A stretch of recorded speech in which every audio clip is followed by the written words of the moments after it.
तो आज के इम्पॉर्टेंट न्यूज़ में हम बात करेंगे। तो पहला न्यूज़ आपका कुछ देखिए, आज एडिटोरियल इतना इम्पॉर्टेंट नहीं था लेकिन न्यूज़ कुछ इम्पॉर्टेंट था, उस पर हम बात करेंगे। पहला है Cambodian PM Hun Sen to step down after 4 decade, मतलब 4 डिकेड, चार आपके 40 साल से ये अपना रूलिंग कर रहे थे और अभी ये अपनी जो पोस्ट है वो अपने बेटे को सौंप रहे हैं। तो पहले थोड़ा सा हम कंबोडिया की हिस्ट्री के बारे में जानते हैं, उसके बाद से हम वापस से इस न्यूज़ पे आएंगे। ठीक, सबसे पहले तो आप कंबोडिया का मैप देख लीजिए कि कंबोडिया का लोकेशन कहाँ है।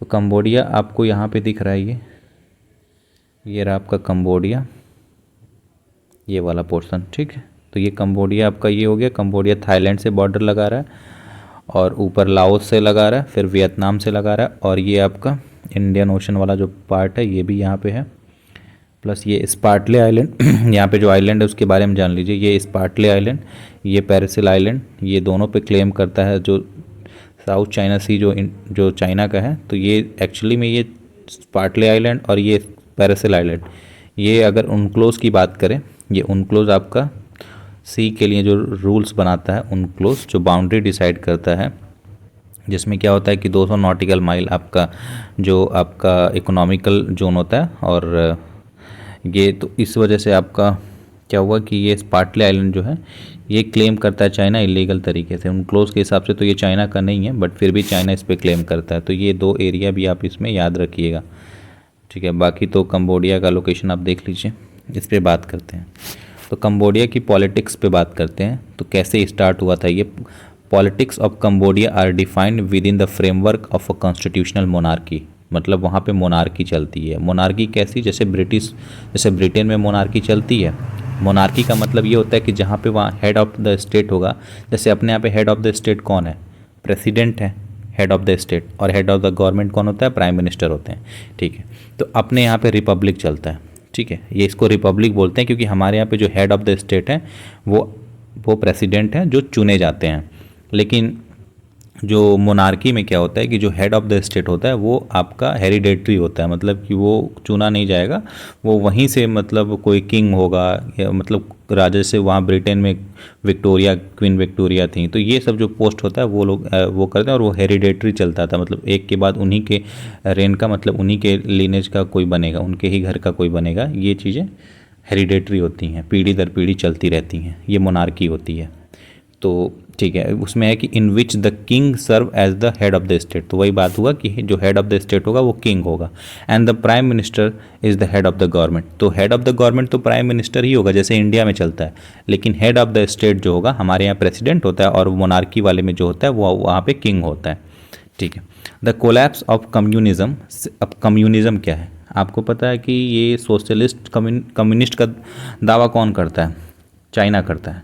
चाइना की जो कम्युनिस्ट पार्टी है, शी जिनपिंग उसी पार्टी के हैं, तो चाइना कम्युनिस्ट पार्टी डिक्लेयर करता है। तो कम्युनिस्ट में क्या होता है कि आपका रिसोर्स पे भी कब्जा है, प्लस लोगों पे भी कब्जा है। रिसोर्स भी आपकी है, लोग भी आपके हैं, और वहाँ डेमोक्रेसी बिल्कुल नहीं है, वो एक अथॉरिटेरियन रूप होता है। कभी कभी कम्युनिस्ट जो होता है एक अथॉरिटेरियन रूप हो जाता है। जैसे कि कार्ल मार्क्स जो थे वो इमेजिन करते थे कि एक सोसाइटी जब अभी कैपिटलिज्म है, और इसका आखिरी जब कैपिटलिज्म में क्या होता है कि सारी जो प्राइवेट प्लेयर हैं वो इकॉनमी को चला रहे हैं, और इसका जो सबसे स्टैंडर्ड वर्जन जो आखिरी में जाएगा वो कम्युनिस्ट हो जाएगा। कम्युनिस्ट मतलब क्या होगा कि लोगों के पास सारी पावर आ जाएगी।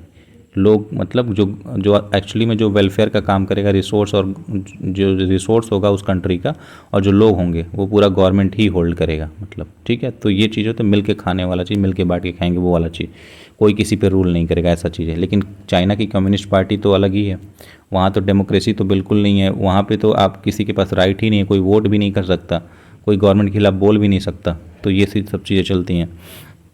तो जब कंबोडिया में कोलैप्स हुआ था कम्युनिज्म का, set in a motion event that led to the withdrawal of the Vietnamese arm force which had establish their presence in the country since the fall of the Khmer जो रफ आपके ये जो है KHMER खामेर rough जो है, इन ये जब कोलैप्स, ये जब हटे, ये इनकी जब सरकार हटी, तो उस टाइम पे वियतनाम, जैसे कि यहाँ देखिए कंट्री में जो मैप में देखिए, तो आपका वियतनाम से बॉर्डर लगाता है कंबोडिया। ठीक है, तो जैसे ही खामेर जब हटे तो वियतनाम इन पे कब्जा कर लिया, और वियतनाम जब कब्जा किया तो जब वियतनाम की आर्मी जब हटी कंबोडिया से, तब जाके आपका जो ये इस्टेब्लिश हुआ था, कम्युनिस्ट हटा, तब ये आपका ये पार्टी जो है कॉन्स्टिट्यूशन इस्टेब्लिश हुआ था कंबोडिया में, कॉन्स्टिट्यूशन बना था और फिर कॉन्स्टिट्यूशन के हिसाब से गवर्नमेंट चलने लगा।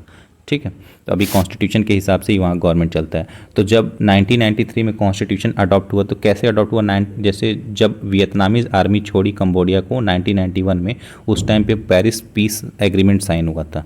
पेरिस पीस एग्रीमेंट साइन हुआ, उसके बाद क्या हुआ कि फॉलोड बाय इलेक्शन करवाया गया वहाँ पे। और इलेक्शन कौन करवाया, United nation transition authority in Cambodia जो है, कंबोडिया में यूनाइटेड नेशन ट्रांजिशनल अथॉरिटी है, उसने इलेक्शन करवाया और तब एक कॉन्स्टिट्यूशन बनाया गया 1993 में। तब वहाँ से एक मतलब गवर्नमेंट चलने लगी रेगुलर वे में। उस द कॉन्स्टिट्यूशन डिक्लेयर करता है कि Cambodia to be the independent होगा, सोवरेन होगा, पीसफुल वहाँ चीज़ें चलेंगी, परमानेंटली न्यूट्रल होगा, नॉन अलाइन कंट्री होगा। मतलब पहली बात तो वो सब चीज़ें जितनी भी कमियां थीं उसको दूर किया गया उस टाइम पे। The constitution also proclaim a liberal multi party democracy. वहाँ पे मल्टी पार्टी का मतलब ये होता है कि अब सारे लोग को ये राइट मिलेगा, सब लोग को ये अपॉर्चुनिटी मिलेगी कि वो उसमें गवर्नमेंट में भागीदारी निभा सकें। तो ये चीज़ें एक पॉजिटिव ही चीज़ें हैं। ठीक है, तो उसके बाद से क्या है कि however there is a effective opposition to the prime minister. अब देखिए ह्यून सेन जो अभी करंटली अभी जो बात कर रहे थे, ह्यून सेन के बारे में जो न्यूज़ है, जो अभी 4 डिकेड से रूल कर रहे थे, अभी हटने वाले हैं। तो ह्यून सेन क्या किए, ये जितने भी अपोजिशन थी ना उनको हटा दिए पूरी तरह से। फिर भी वही चीज़ें हैं कि जो पहली कंडीशन चल रही थी थोड़ी सी अच्छी हुई, बट फिर भी वही कंडीशन ही कुछ है, क्योंकि अभी भी डेमोक्रेसी पूल अच्छे तरीके से नहीं है। क्योंकि मल्टी पार्टी डेमोक्रेसी का ये है कि मल्टी पार्टी सब पार्टी वो मिलके अपना चुनाव लड़ेगी और फिर चलेगी, लेकिन एक पार्टी बहुत लीनियस तरीके बहुत लंबे टाइम से रूल कर रही है, तो इसका क्या मतलब बनता है। और वो अपोजिशन को रख ही नहीं रही, अपोजिशन एकदम से ख़त्म ही हो गया। तो जब अपोजिशन नहीं रहेगा तो वो गवर्नमेंट की पॉलिसी को क्रिटिसाइज़ नहीं करेगा, और गवर्नमेंट की पॉलिसी अगर अच्छी नहीं है तो उसको क्रिटिसाइज़ करने के लिए अपोजिशन स्ट्रांग होना चाहिए। एक पार्टी अच्छा काम तभी करती है जब उसका अपोजिशन स्ट्रांग हो, क्योंकि उसको डर होता है कि अगर हम अच्छा काम नहीं करेंगे तो अपोजिशन जीत जाएगा, तो इसलिए वो डर से अच्छा काम करती है। तो यहाँ वही बात हो रही है कि यहाँ देखिए, the Constitution also proclaim a liberal multi-party democracy in which power are devolved to the executive, judiciary, legislature. However, there is no effective opposition to the Prime Minister Hun Sen. कोई effective opposition नहीं था Hun Sen के time पे और जिस time पे वो बने थे। Who has been in power since 1985. वो 1985 से ही पावर में है और तब से अभी तक बने हुए हैं, और अभी आपका होने वाला है 2023, अब तक वही हैं। हिज कंबोडियन पीपल पार्टी, उनकी पार्टी का नाम है कंबोडियन पीपल पार्टी। ठीक है, ये 125 पूरी 125 सीट ही वो जीत गई थी 2018 में। 2018 में 125 की 125 सीटों पूरा ही उनकी पार्टी जीत गई थी after the banning of the, क्योंकि उनके जो अपोजिशन पार्टी थी CNRP और KNLF, इन दोनों पार्टी को वो बैन कर दिए थे। ठीक, तो ये चीज़ें KNLF became a main opposition exiled in Denmark after CNRP was dissolved। तो ये दोनों पार्टी को बंद कर दिए थे वो। उसके बाद से क्या है कि during the communal election in 2022 and the national election in 2023 there was no international observer. The government, अब देखिए उसमें क्या होता है कि जब भी चुनाव होता है तो कोई इंटरनेशनल ऑब्जर्वर रहता है जो चुनाव को देखता है कि वो अच्छे तरीके से चुनाव हो रहा है कि नहीं हो रहा है। तो क्योंकि ये जब ये एक peace agreement, Paris peace agreement sign हुआ था, तब जाके यहाँ पे कॉन्स्टिट्यूशन अडॉप्ट हुआ, तो एक ऑब्जर्वर रहता है। लेकिन क्योंकि वहाँ पे कोई ऑब्जर्वर भी नहीं था तो इनके अपोजिशन में कोई वैसे भी खड़ा हो नहीं पाता, क्योंकि जो भी अपोजिशन होता है ये उसको बैन ही कर देते हैं।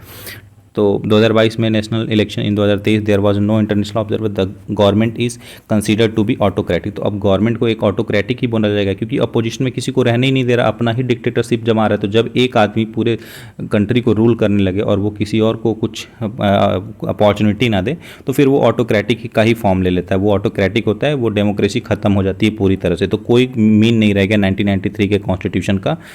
ये पूरी तरह से ये एक ऐसे अप्रोच को फॉलो कर रहा है जहाँ पे लोगों के राइट को छीना जा रहा है।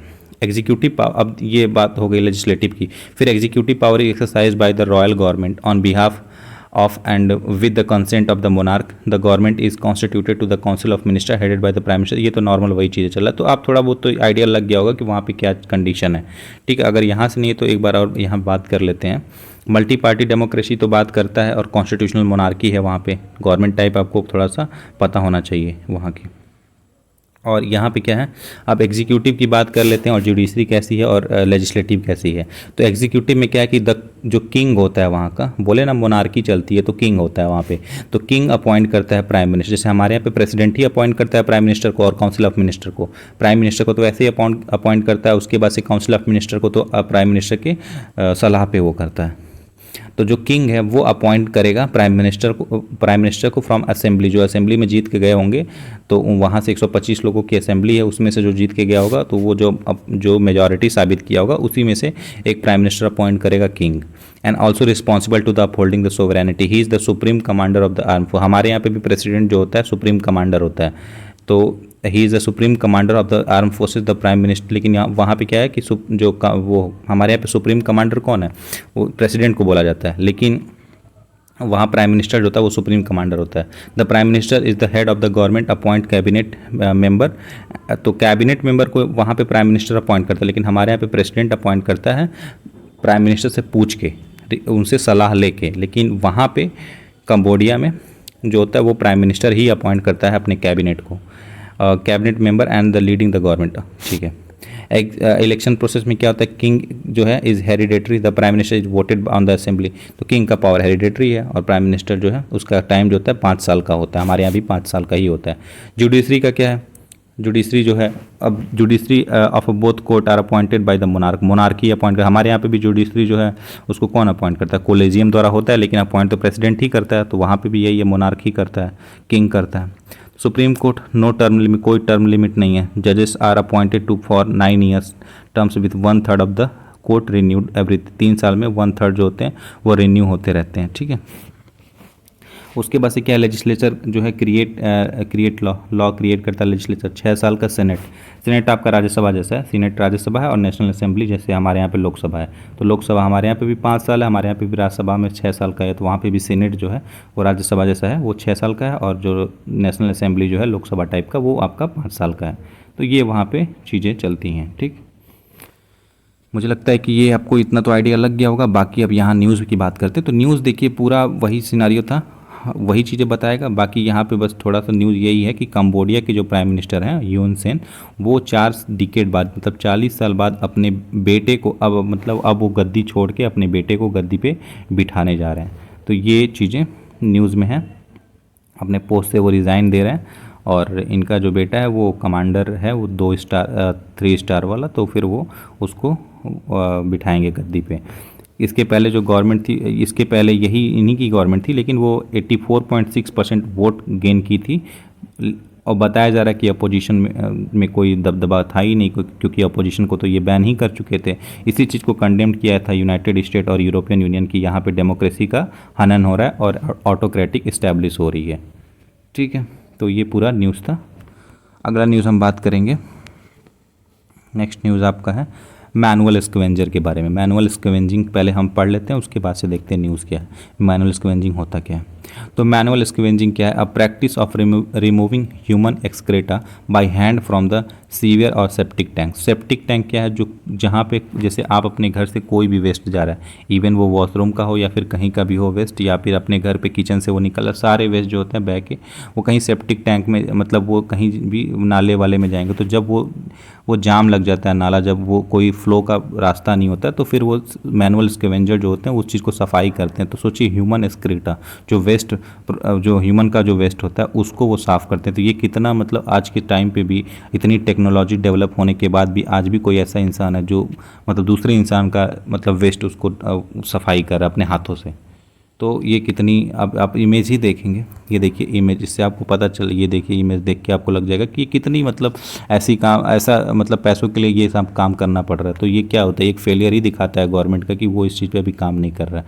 तो इनके बारे में क्या क्या, जैसे कॉन्स्टिट्यूशन प्रोविजंस क्या है, article human dignity is inalienable right which form, जैसे कि हमारा आर्टिकल 21 में क्या बोलता है, हमारा आर्टिकल 21 यही बोलता है कि right to life and personal liberty. ये क्या है कि आपको लिबर्टी से, मतलब आपको डिग्निटी के साथ, लिबर्टी के साथ जीने का एक राइट प्रोवाइड करता है। Article 21 Maneka Gandhi versus union of India में क्या बोला गया था, as per the constitution of India dignity has been constructed to include equal treatment and protection of law and equal respect. It is a unanimously accepted right validated by Article 1 आपका ये आपका 23 1.1 22 and 23 United universal declaration of human right आपका जो है universal declaration of human right का article 1, article 22 और article 23 में ये चीज़ें वेरीफाई की गई हैं, वैलिडेट की गई हैं कि आपको जो है डिग्निटी एक मिलनी चाहिए, डिग्निटी के साथ ही इंसान को जीने का अधिकार होना चाहिए। तो इसमें जिसके थ्रू ही आपका आर्टिकल 21 जो फंडामेंटल राइट है, जो फंडामेंटल राइट का आर्टिकल 21 है, वो भी आपको प्रोवाइड करता है कि एक इंसान को जीने के लिए एक डिग्निटी मिलनी चाहिए। और ये आपका केस भी आप याद रखिएगा, Maneka Gandhi versus union of India, जिसमें ये बताया गया था कि ह्यूमन डिग्निटी जो है एक फंडामेंटल राइट है। और प्लस आपको ये आर्टिकल 1, आर्टिकल 22 और आर्टिकल 23 जो है universal declaration of human right, ये भी आपको देखना है कि इसमें भी डिग्निटी की बात की गई थी। प्लस और क्या क्या है, और आर्टिकल जैसे कि फंडामेंटल राइट का ही ये पूरा पार्ट है। फंडामेंटल राइट ऐसा होता है कि आप इन्फोर्सेबल होता है, आप इसको इसमें रेमेडीज़ होती है। आप आर्टिकल 32 और 226 32 के थ्रू आप इसमें सुप्रीम कोर्ट जा सकते हैं और PIL डाल के, और आर्टिकल 226 के थ्रू आप हाई कोर्ट में जा सकते हैं। ठीक है, हाई कोर्ट में आप फंडामेंटल राइट से रिलेटेड मैटर के लिए जा सकते हैं और अदर मैटर के लिए भी जा सकते हैं, लेकिन सुप्रीम कोर्ट में आप केवल फंडामेंटल राइट से रिलेटेड मैटर के लिए जा सकते हैं। ठीक, तो इसमें आर्टिकल 14 ये इक्वालिटी की बात करता है। अब इक्वालिटी की बात करता है तो जॉब की भी इक्वालिटी होगी। एक जगह पे आप ह्यूमन को अच्छा ट्रीट कर रहे हैं, एक दूसरे जगह पे अनटचेबल की तरह ट्रीट कर रहे हैं, क्योंकि वो सेप्टिक टैंक में इंसान जा रहा है अंदर और उसकी जान भी घुटन से जा सकती है, और ऐसा होता भी है। बहुत सारे केस में ऐसा होता है कि इंसान की जान जाती है, आगे हम बात करेंगे इस पर। तो ये इक्वालिटी कहाँ रह गई? Is about equality before the law which should not be denied to any individual. तो ये इक्वालिटी का हनन है। आर्टिकल 15 क्या बोलता है कि provide that no discrimination is permitted based on the place birth of a person, race, religion, caste and sex. Manual scavenger however face discrimination because of their caste. तो इन अपने कास्ट की वजह से इन लोग को डिस्क्रिमिनेशन किया जाता है। ठीक है, तो यहाँ पे भी आपका फंडामेंटल राइट का वॉयलेशन है। और फंडामेंटल राइट एक बेसिक स्ट्रक्चर का पार्ट होता है। अगर वो केशवानंदन भारती में डिफाइन किया गया था कि बेसिक स्ट्रक्चर अगर हनन होता है तो उसमें सुप्रीम कोर्ट इंटरफेयर करेगी। तो यहाँ पे ये बेसिक स्ट्रक्चर ही है और सुप्रीम कोर्ट के इसमें इंटरफेयर किया भी है सुप्रीम कोर्ट इस पर। अभी हम आगे देखेंगे इस पर। फिर आर्टिकल 17 क्या है? अनटचेबिलिटी की बात करता है, और ये अनटचेबिलिटी की तरह इनको डील ही किया जाता है, तो इसका भी वॉयलेशन हो गया आपका। फिर article 19 clause 1 sub clause G, ये क्या बोल रहा है? Gives every citizen the right of practice any profession or to carry on any occupation trade or business of their choosing. तो वो अपने हिसाब से काम कर सकते हैं, लेकिन क्योंकि अपॉर्चुनिटी नहीं है तो फिर वो काम और कोई कर भी नहीं पाएगा, वो उसको काम मजबूरी में करना पड़ेगा। आर्टिकल 21 क्या है? Guarantee the protection of life and personal liberty to all the citizens. लेकिन यहाँ पर्सनल लिबर्टी कहाँ है? यहाँ कोई लिबर्टी और डिग्निटी नहीं है इंसान की। Apart from this some of the और भी बहुत सारे जैसे कि आपके article directive principle of state, आप DPSP directive policy of state जो है, DPSP जो है पॉलिसी, इस directive principle of state policy जो है, ये भी आप इसमें भी आपका आर्टिकल 46 और आर्टिकल और प्लस आर्टिकल 338 ये आपका SC ST के लिए है। इसके बावजूद SC ST के लिए भी एक्ट बना हुआ है, क्योंकि ये SC ST के अंदर में आते हैं इनका कास्ट, तो इस वजह से इनके लिए भी रूल बना हुआ है, कॉन्स्टिट्यूशन प्रोविजंस भी है। उसके बाद भी इन लोगों को ये काम करना पड़ता है। अब कौन सी लॉ ऐसा बना हुआ है? जैसे protection of civil right act 1955 जो रिवाइज्ड हुआ है, उसमें क्या बताया गया है कि which was applicable in 1977 abolish untouchability. ये अनटचेबिलिटी को अबॉलिश करता है, और ये अबॉलिश करने के बाद से भी अभी भी प्रेजेंस है सोसाइटी में, क्योंकि मैनुअल स्कैवेंजर जो होते हैं वो बहुत ही इनको ट्रीट किया था कि वो बहुत छोटे कास्ट के हैं, और उनके साथ अनटचेबल जैसा बिहेव भी किया जाता है कि उनको वही काम दिए। से पहले धर्मशास्त्र में क्या लिखा था? ऐसा धर्मसूत्र जो लॉ बुक बना था, हिंदू लॉ बुक, उसमें ये 4 वर्ण डिसाइड किया गया था। 4 वर्ण क्या था? ब्राह्मण, क्षत्रिय, शूद्र और वैश्य। उसमें वैश्य को एक छोटा काम, जैसे छोटा ही काम दिया जाता था, ऐसा काम जिसको अनटचेबल की तरह से ही देखा जाता था। तो उसी तरह से आज भी इन लोग के इनके कास्ट की वजह से इनको यही काम प्रोवाइड किया जाता है। तो इस वजह से इनको ये अनटचेबल का ये बताया जा रहा है। ये होने के अनटचेबल बैन होने के बाद से भी ये चीज़ें अभी भी ये अभी चल ही रही हैं। फिर अगला क्या है कि हाँ, ये इसमें made it cognizable and non compulsory offences. तो अनटचेबल को कॉग्निजेबल मतलब संगीन अपराध, संगीन मतलब कि इस पे जो पनिशमेंट होगा बहुत हाई पनिशमेंट होगा। और इसमें क्या होगा कि बिना आपके अभी क्या होता है कि जब भी आपको एक बिना इन्फॉर्मेशन दिए ही अरेस्ट कर दिया जाता है कॉग्निजेबल ऑफेंस के लिए। ठीक, टू अब उसके बाद से क्या, employment of manual scavenging and constitution and construction of dry latrine prohibition act. तो इसमें क्या, ये मैनुअल स्कैवेंजर के लिए ही ये एक्ट आया गया था। प्लस दूसरा क्या है, prohibition of employment as manual scavenger. Manual scavenger की जो अभी जो जॉब कर रहे हैं मैनुअल स्कैवेंजिंग का जो कर रहे हैं एम्प्लॉयमेंट, उस चीज़ को अबॉलिश करके क्या किया जाएगा, एंड रिहैबिलिटेशन, उनके रिहैबिलिटेशन की बात किया जाएगा। India ban the practice of, India already ban कर चुका है प्रोहिबिशन ऑफ द, 2013 का ये एक्ट है, prohibition of the employment and manual scavenging and the rehabilitation. The act ban the use of any individual for manual cleaning, carrying, disposing or otherwise handling in any matter human excreta till its disposal. तो ये चीज़ें हटाता ही है, ये चीज़ें ban ही कराता है 2013 में। फिर उसके बाद से डिफाइन किया गया था manual scavenger was also broadened to the inclusion employ clean septic, मतलब इनके डेफिनेशन को बढ़ाया गया था कि ऐसे लोग जो रेलवे ट्रैक पे भी ये चीज़ों को साफ़ करते हैं, डीचेस को सेप्टिक टैंक में भी करते, तो ये चीज़ डेफिनेशन को थोड़ी सी बढ़ाई गई थी। अब एक्ट में क्या ऐसा सेलेंट फीचर है कि the act has provisions for prohibition of penalty of the employing anyone, जो भी मैनुअल स्कैवेंजिंग का काम करेगा, जो उनको रखेगा, हायर करेगा, तो उस पर पेनाल्टी लगेगा।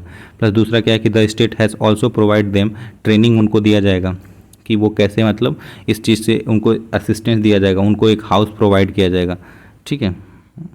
बैन उसके बाद से क्या, the act prohibit the existence of dry latrine and other form of insanitary latrine and that effect makes a local authority responsible to identify latrine in the area and demolish to convert them into sanitary latrine। मतलब कि एक तरह से उनको sanitary form में, जो dry latrine है उनको सैनिटरी फॉर्म में कन्वर्ट करने की बात कही गई है इसमें। प्लस अगला क्या है कि प्रोहिबिशन, वही एम्प्लॉयमेंट को प्रोहिबिशन करने का जो बिल आया था, अभी एक्ट ये बना नहीं है, 2020 का बिल है, वो भी चीज़ें।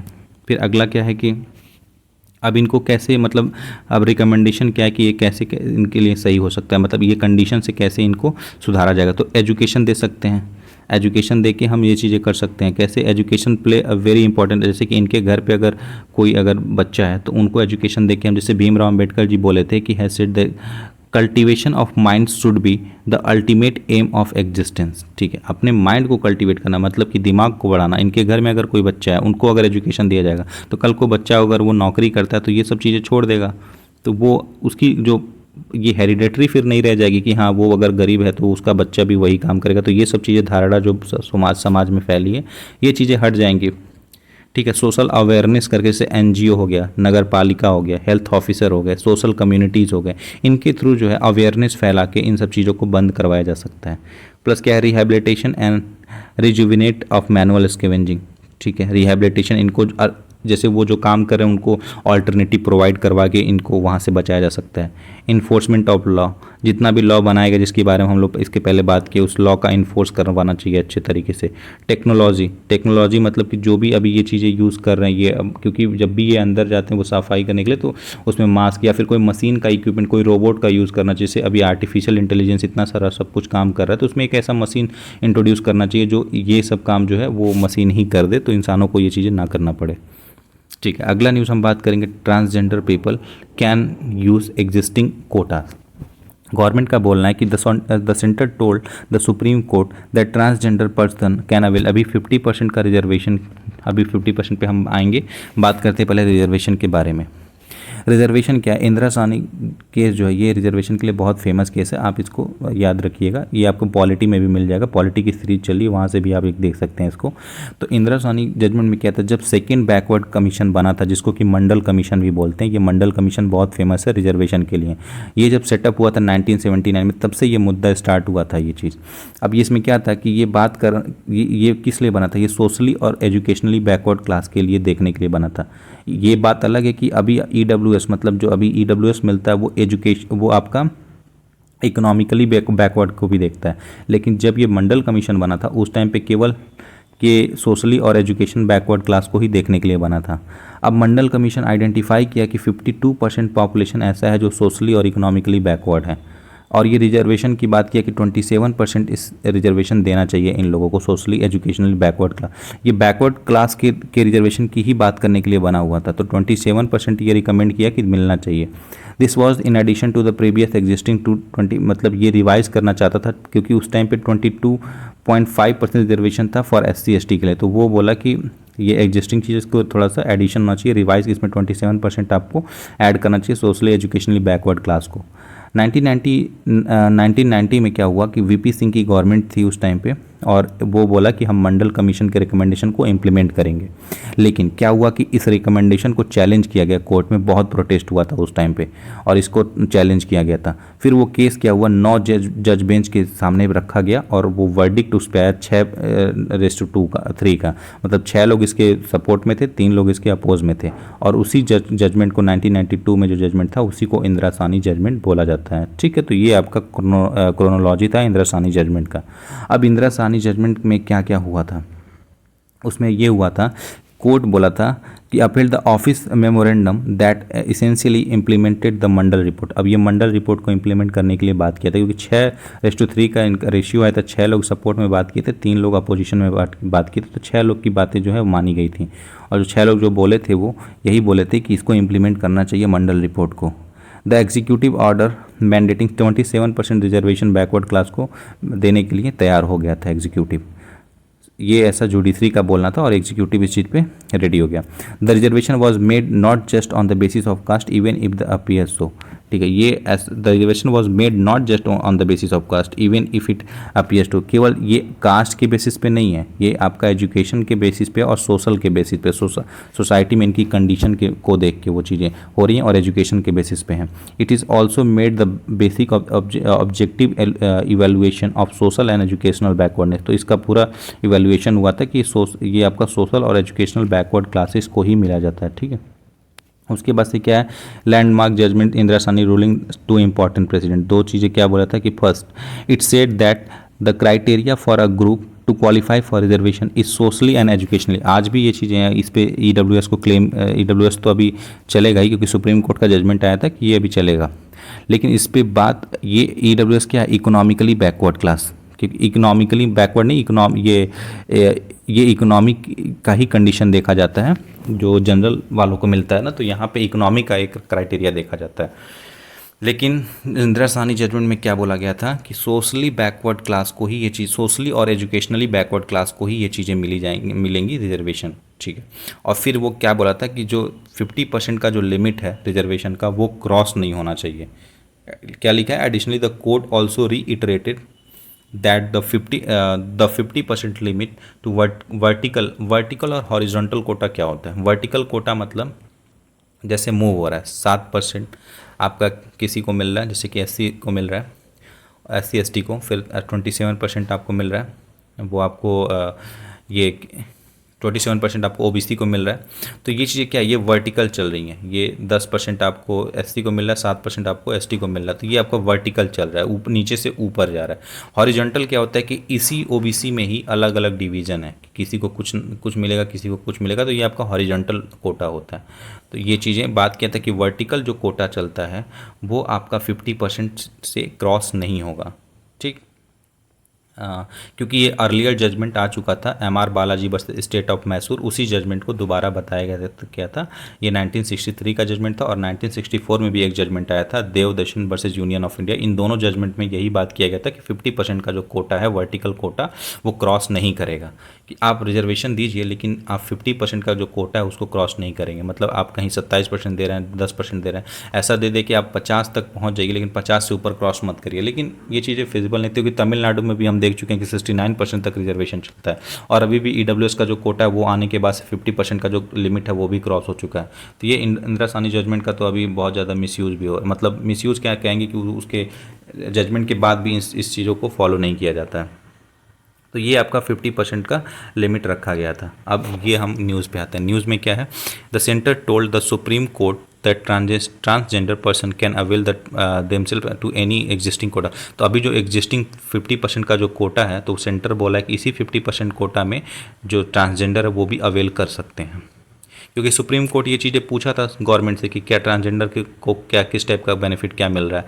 तो इन एडमिशन एंड गवर्नमेंट जॉब दोनों ही जगह पे, गवर्नमेंट जॉब में और एडमिशन जहाँ पे स्कूल कॉलेजेस में एडमिशन के लिए भी ये चीज़ें अवेलेबल हैं। ठीक है, तो ये पूरा आपका वही न्यूज़ है। फिर क्या है कि जो भी available schedule caste and schedule tribe, तो इनको जो कोटा मिला हुआ है वो अलग से कोई कोटा नहीं मिलेगा, जो पहले से ही अवेलेबल कोटा है, जैसे कि SC ST के लिए जो है, बैकवर्ड क्लास के लिए है, EWS के लिए, इस कोटा में अगर वो लोग आते हैं तो फिर उनको भी वही कोटा मिलेगा, अलग से कोई इनका कोटा डिसाइड नहीं किया गया। ठीक है, तो ये पूरा न्यूज़ था। बाकी तो आप हम लोग इसके पहले पीछे की बैकग्राउंड जान गए क्या है। फिर अगला क्या है कि West Bengal government announce a mangrove cells. अब मैनग्रोव्स की बात आ रही तो पहले मैनग्रोव्स पे हम डिस्कस करते हैं, फिर न्यूज़ पे आते हैं। ठीक, मैनग्रोव्स क्या होता है? मैनग्रोव्स फर्स्ट डिफेंस प्रोवाइड करता है। जब भी कोई फ्लड आता है, कोई ऐसी नेचुरल कैलेमिटीज आती है, तो ये फर्स्ट लाइन ऑफ डिफेंस का काम करता है। ये आपका ओशन है, ये आपका लैंड बाउंड्री है, बीच में मैनग्रोव्स लगा हुआ है।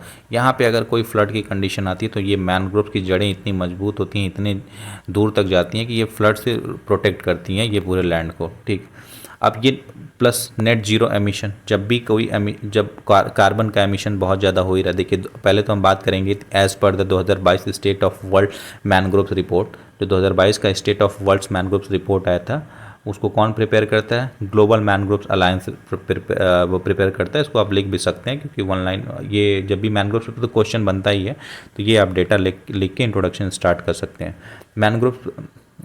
Mangroves prevent more than $65 billion in property damage. तो 65 बिलियन जो प्रॉपर्टी डैमेज को ये हर साल ये रोकते हैं। ठीक है, एवरी ईयर, हर साल ये रोकते हैं, और 15 मिलियन लोगों की ये जान बचाते हैं हर साल। अब इसमें क्या ये काम करते हैं? कार्बन सिंक का काम करते हैं। कैसे? Net zero carbon emission, since mangroves store carbon from the atmosphere at up to the 4 times than the rate of the terrestrial forest. जो टेरेस्ट्रियल जो आपका लैंड पे जो जंगल है, फॉरेस्ट है, उससे 4 गुना ज़्यादा ये मैनग्रोव्स जो है ये कार्बन को सिंक करते हैं, मतलब कार्बन को अब्जॉर्ब करते हैं अपने अंदर में। तो ये कार्बन एमिशन से बचाते हैं। ठीक, जो भी ग्रीन हाउस गैस एमिशन होता है उससे ये अर्थ को बचाते हैं।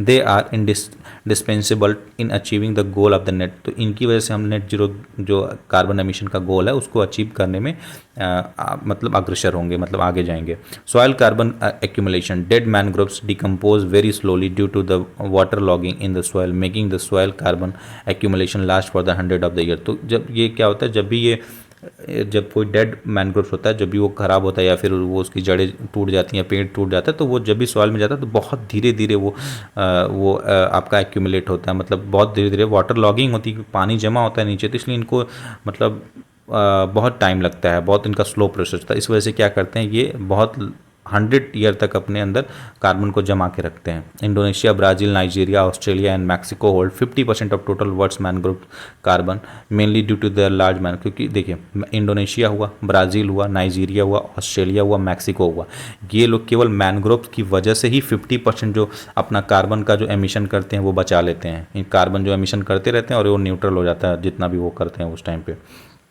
न्यूट्रल क्या होता है? जब भी जितना एमिशन करें उतना आप अगर उसको सेफली हैंडल भी कर लें तो वो न्यूट्रल होता है। इकोसिस्टम सर्विस बनाते हैं, क्योंकि वहाँ पे जो लाइफ होती है, जो मरीन लाइफ होती है, बहुत अच्छी होती है। Mangrove support interconnected terrestrial fresh water and, क्योंकि मैनग्रोव्स बनते कहाँ हैं? जहाँ पे एक ओशन वाटर मिलेगा और एक आपका लैंड वाला वाटर, जैसे कि रिवर वाला वाटर मिलेगा, तो फ्रेश वाटर और मरीन वाटर जहाँ पे मिलता है वहाँ पे मैनग्रोव्स बनता है। दोनों के बीच में जो होता है एस्चुरीज बोल सकते हैं, वहाँ पे मतलब अब मैनग्रोव्स बनता है। ठीक, तो वही ये बात कर रहा है कि ये एक ऐसा एक कंडीशन, मतलब जैसे कि वेटलैंड आप पढ़े होंगे वेटलैंड के बारे में, तो वेटलैंड भी इस एरिया में ही बनता है। तो ये एक ऐसा कंडीशन बना देता है जहाँ पे जो बहुत सारी ऐसी मरीन लाइफ जो हो सकती है, टेरेस्ट्रियल लाइफ जो होती है, दोनों एग्जिस्ट करती है। While mangroves Crick's provide safe ground for young fish, they simultaneously provide rich feeding area the predator fish. तो जो प्रीडेटर मतलब उस फिश को खाने वाले छोटे फिश को तो जगह देते हैं, जो उनको खाने वाले हैं वो भी फिश की लाइफ यहाँ पे अच्छे से सर्वाइव रहती है, अच्छी कंडीशन में रहती है। डिजास्टर क्यों है? क्योंकि ये प्रोटेक्ट करता है, फर्स्ट लाइन ऑफ डिफेंस इनको बोला जाता है। जब भी फ्लड आता है तो ये एक डिफेंस का काम करते हैं। अब सोशियो इकोनॉमिक इंपॉर्टेंस क्यों है? क्योंकि एक रेवेन्यू का काम करता है। इकोनॉमिक एंड फूड सिक्योरिटी, यहाँ से बहुत फूड भी मिल सकता है, जो फॉरेस्ट पे डिपेंड होती है जिनकी लाइफ, वहाँ से ये फूड कलेक्ट कर सकते हैं। प्लस अगला क्या है कि यहाँ पे क्या होता है, रेवेन्यू का एक सोर्स है, टिम्बर मिलता है यहाँ पे आपको यहाँ पे वेन कलेक्ट, उसके बाद से प्रमोट बायोडाइवर्सिटी को भी प्रमोट करता है, क्योंकि यहाँ पे बहुत सारी हमारे यहाँ पे भी सुंदरवन डेल्टा है, उस डेल्टा में देखिए उसमें सुंदरवन मैनग्रोव्स है, वहाँ पे बहुत सारी ऐसी लाइफ होती है, flying fox, wild boar, leopard, fish, वहाँ पे फिशिंग कैट भी रहती है, मकाउज रहते हैं, तो बहुत, रॉयल बंगाल टाइगर, ये सब सुंदरवन की ही डाइवर्सिटी की मैं बात कर रहा हूँ। टूरिज़्म भी प्रमोट करता है क्योंकि इकोसिस्टम अच्छी है यहाँ, मरीन लाइफ और एक्वेटिक लाइफ और आपकी टेरेस्ट्रियल लाइफ दोनों हैं, तो वहाँ पे टूरिज़्म भी आएगा, लोग देखने के लिए आएंगे। प्लस अब मैनग्रोव्स क्या करता है, some of the glaring threat of the क्या है कि एग्रीकल्चर की वजह से इनका यूज़ जो होता है, फर्टिलाइज़र जाता है इस मैनग्रोव्स में, फिर फर्टिलाइज़र में क्या होता है कि यूट्रिफिकेशन होता है, बहुत सारे यूट्रिफिकेशन होने की वजह से, यूट्रिफिकेशन में क्या होता है कि न्यूट्रिएंट जब पहुंच जाता है आपको सी में जाता है, तो वहाँ की जो लाइफ होती है, मरीन लाइफ जो होती है, वो ख़राब हो जाती है। तो यूट्रिफिकेशन जैसे नाइट्रोजन पड़ता है फर्टिलाइज़र में, पोटास पड़ता है, तो ये सब जाता है, तो इसकी वजह से मरीन लाइफ जो होती है ख़राब होती है और मैनग्रोव्स जो होता है वो बर्बाद हो जाते हैं। ओवर फिशिंग, यहाँ पे जो लाइफ होती है ओवर फिशिंग होती है, जिसकी वजह से बहुत ज़्यादा वहाँ की कंडीशन ख़राब ऐसी हो जाती है कि वहाँ पे जो मरीन लाइफ जो होती है, जो फिशेस होते हैं, वो सर्वाइव कर नहीं पाते हैं।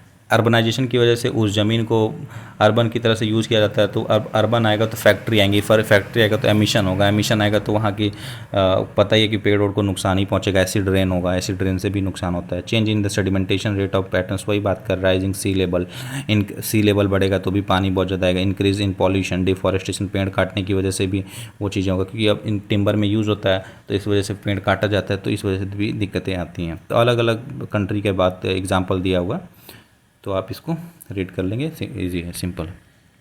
अगला बात क्या है कि अब मैनग्रोव देखिए, पहले ये आपका सुंदरबन आपका हो गया, ये आपका गुजरात वाला एरिया हो गया, अंडमान निकोबार वाला हो गया, तो ये अलग अलग मेन तो आपका यही है। फिर बाकी तो आपका ये तमिलनाडु वाला उसमें भी है, गोवा वाला हो गया आपका, केरला में भी मैनग्रोव्स हैं, तो ये अलग अलग एरिया आपका मैनग्रोव्स का है। अब इंडिया में मैनग्रोव्स क्या है कि मैनग्रोव्स कवर 4992 स्क्वायर किलोमीटर और 0.15% of the India's total area.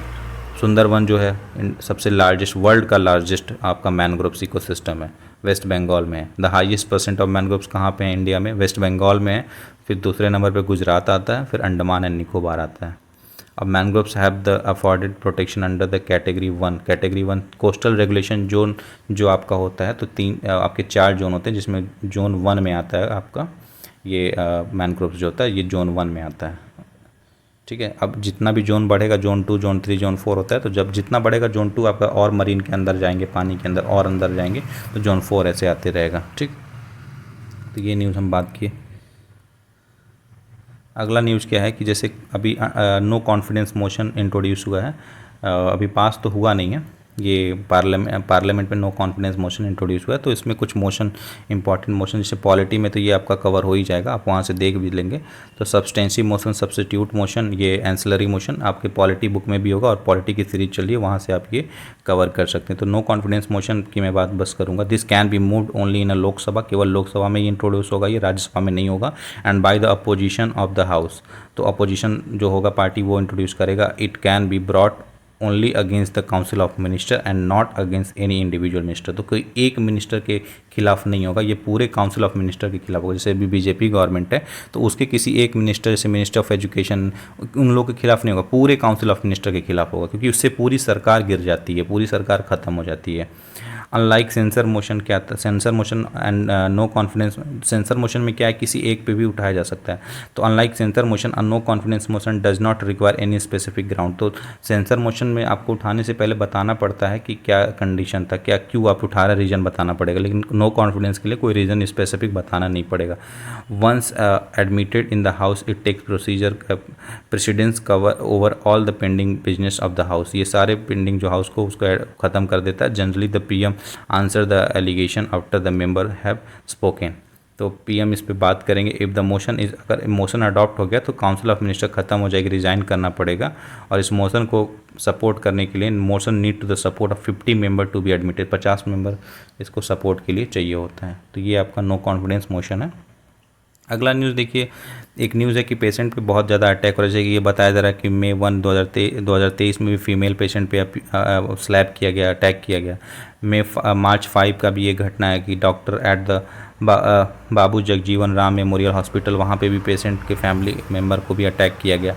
Patient के by patient and her family member को डॉक्टर पे, मतलब ये डॉक्टर के बताया जाए कि डॉक्टर पे जितने सारे मतलब अटैक आते हैं डॉक्टर पे, जैसे कि मे 1 में एक फीमेल डॉक्टर थी, female patient abused slapped and pulled, तो एक फीमेल पेशेंट थी वो डॉक्टर पे एब्यूज़ की थी, उन्हें मारी थी।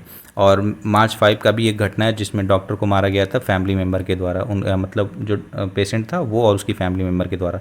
तो वही तो ये बताया जा रहा है अलग अलग, ये आपका वो न्यूज़ बताया जा रहा है कि ये अलग अलग जगह पे ये घटना है जिसमें ये कंडीशन बताया जा रहा है कि पेशेंट द्वारा डॉक्टर पे की जान को खतरा है। क्योंकि कुछ दिन पहले ही हम न्यूज़ पढ़े थे, केरला साइड का ही न्यूज़ था, मुझे याद सही से नहीं आ रहा। तो उस न्यूज़ में क्या था कि एक डॉक्टर थी, फीमेल प्रैक्टिशनर थी, वो उसको एक हॉस्पिटल का जो पेशेंट था वो मार दिया, जान से मार दिया था। और ये बताया जा रहा है कि उसकी मेंटल कंडीशन जो थी पेशेंट की ठीक नहीं थी। तो ये एक सिक्योरिटी का क्वेश्चन उठता है कि ये डॉक्टर जो काम करते हैं हॉस्पिटल में रहते हैं उनकी सिक्योरिटी के लिए गवर्नमेंट क्या काम कर रही है। तो वही बताया जा रहा है कि सेंट्रल गवर्नमेंट को एक ऐसा लॉ लाना चाहिए जिसमें क्या होता है कि एक कुछ ऐसा सिक्योरिटी प्रोवाइड करना चाहिए जो डॉक्टर काम, क्योंकि वो 24/7 काम करते हैं। रात में आपको पता ही है कि सिक्योरिटी का कितना इशू होता है, तो उस टाइम पर भी डॉक्टर को प्रोटेक्शन प्रोवाइड करने के लिए, एक सिक्योरिटी मिलने के लिए एक एक्ट को लेके आना चाहिए, प्लस एक ऐसा रूल बनाना चाहिए, एक ऐसा कानून इसके ऊपर बनना चाहिए जिससे जो ये क्राइम करे उसको अच्छे से सज़ा मिले, उसके लिए अलग प्रोविजंस बनाना चाहिए। तो इसी की डिमांड हो रही है। तो ये आपका न्यूज़ था। प्लस ये फॉरेस्ट कंजर्वेशन बिल आपका लोकसभा में पास हुआ है, तो अभी राज्यसभा में ये मूव हुआ होगा, तो इस पर हम तब बात करेंगे क्योंकि अभी तो लोकसभा में ही पास हुआ। यहाँ यूनेस्को डिमांड कर रहा है कि जो स्मार्टफोन है वो आपको बैन करवाना चाहिए स्कूलों में, क्योंकि स्कूलों में स्मार्टफोन आने की वजह से जो है बच्चों के अंदर जो स्टडी वाला जो चीज़ है वो बहुत घट रहा है। बहुत ऐसे इस रिपोर्ट बताया जा रहा है कि कुछ यहाँ पे एग्जांपल भी दिया गया, तो 14 कंट्री में ऐसा बैन भी किया गया है ये स्कूल, और उसका बेनिफिट भी देखा गया। तो ये अभी आप रीड कर लेंगे। प्लस एक जो गो फर्स्ट फ्लाई जो आपका फ़्लाइट है उसके ऊपर क्या हुआ था कि 6 जो फ्लाइट के जो अलग फ़्लाइट वाले हैं जो डिमांड किए थे NCLT national company law tribunal के पास कि इसको इसकी जो फ़्लाइट है उसको रोकना चाहिए। लेकिन जो NCLT थी नेशनल कंपनी लॉ ट्राइब्यूनल, उन्होंने गो फर्स्ट फ्लाई को बोला है कि वो अब मतलब फ़्लाइट उड़ा सकते हैं लीज़ प्लेन के साथ, जो ये लीज़ लिए थे। तो ये डिमांड हो रहा था कि लीज़ लिए थे तो ये अभी चुका नहीं पाए पैसा, इस वजह से इनको फ़्लाइट इनका बैन कराना चाहिए। लेकिन NCLT ये कंफर्म कर दिया कि नहीं, ऐसा नहीं, रोकना नहीं चाहिए इन लोग को ये फ़्लाइट अपना टेक ऑफ कर सकते हैं। ठीक है, तो ये सब न्यूज़ था। इंपॉर्टेंट जो था वो तो मैं ब्रीफली बहुत अच्छे से डिस्कस कर लिया हूँ, जो बहुत इंपॉर्टेंट नहीं था वो नॉर्मल में डिस्कस किया हूँ। बाकी आप एक बार इसको रीड करिएगा, समझ में आएगा अच्छे से।